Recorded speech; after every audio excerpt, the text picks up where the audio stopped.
Right now, I want to talk about building resilience when life throws you challenges and problems. We're talking about here the secret of persistence.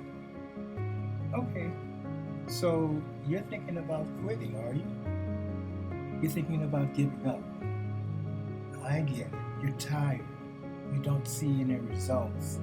Things seem not to be moving at all. And you begin to question yourself whether this path that you're on is worth continuing. Well, let me ask you a question before we go further. And that question is, do you remember why you started on this path in the first place? I want you to remember now. Think about it. How did you feel when you first thought of taking this path to achieve the goal that you set for yourself? Do you remember the excitement? Do you remember the anticipation? Do you remember how important this was for you? Well, it has not lost its importance just because you've gotten tired.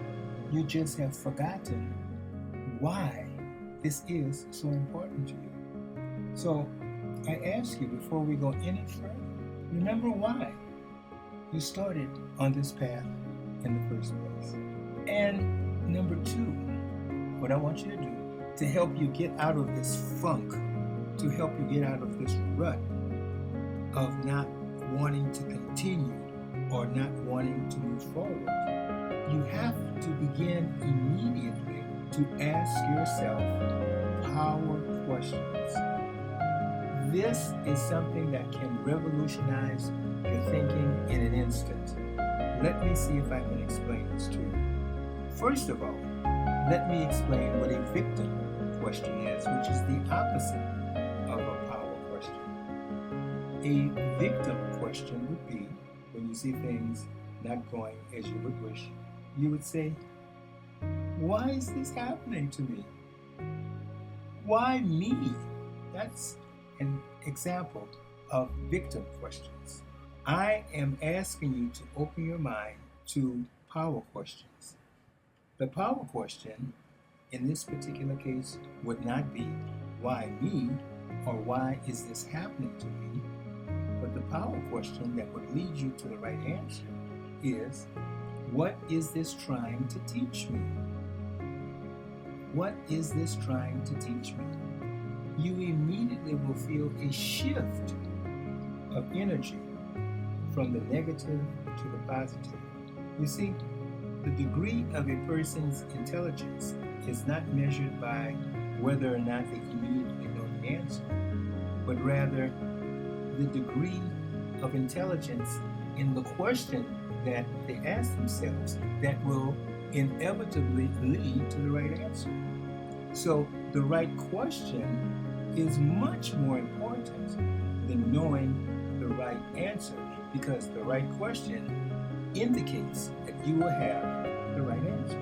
So the power question, the right question, in this particular case, when you feel tired and a little discouraged, is, what is this trying to teach me? Number three. So you say that you're weary and you're tired and you can't see your results and all of these other, what I like to call, good reasons, that is, excuses to give up. Let me make a suggestion to you. Take a 72-hour break.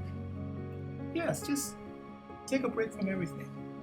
Clear your mind, relax. Don't think about it. Don't push against whatever it is that you're pushing against. Take a 72-hour break and then start fresh again.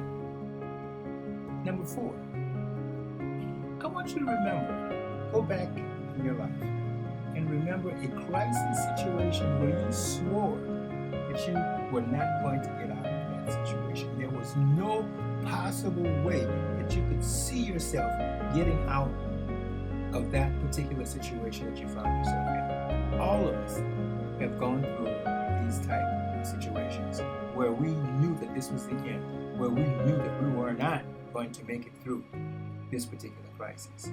Yet, here you are, still standing. You're listening to this audio. You're looking at this video. So it shows you that it is never over.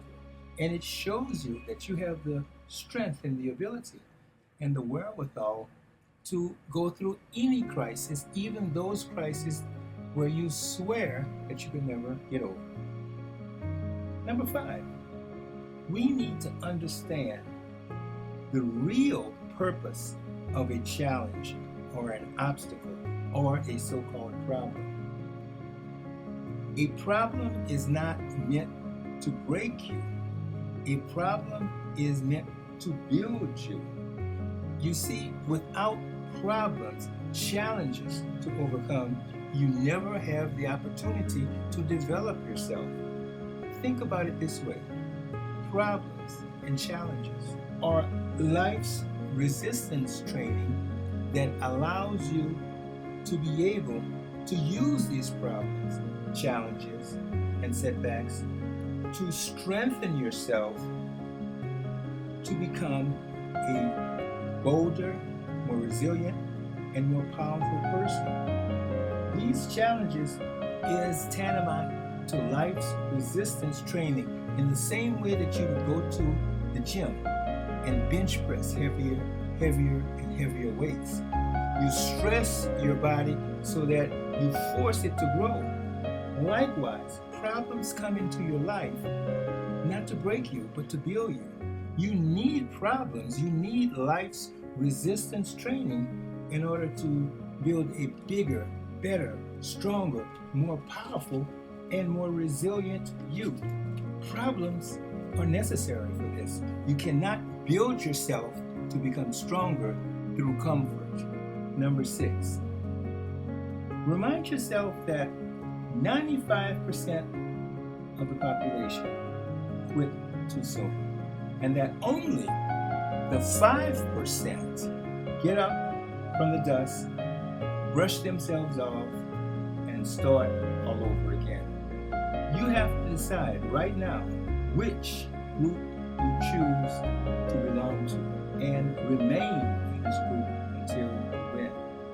Remember, when you give up too soon and do not persist, you are left for years afterwards with the possible thought of regret, of what if I had continued 3, 4, or 5 years ago? Where would I be now? The temporary discomfort of getting up again and resuming your journey turns into something positive. And it is nothing like the permanent pain of regret of allowing your dreams to die. As my father used to say sagely to me when I was growing up, you just have to keep on keeping on until you win. Don't give up. Keep moving forward. Your dream was valuable when you first saw it, and it still remains valuable even when you think it's time to give up. You can do it. This is yours truly, Charles Prosper, your consistency success coach, wishing that you stay consistent and be successful.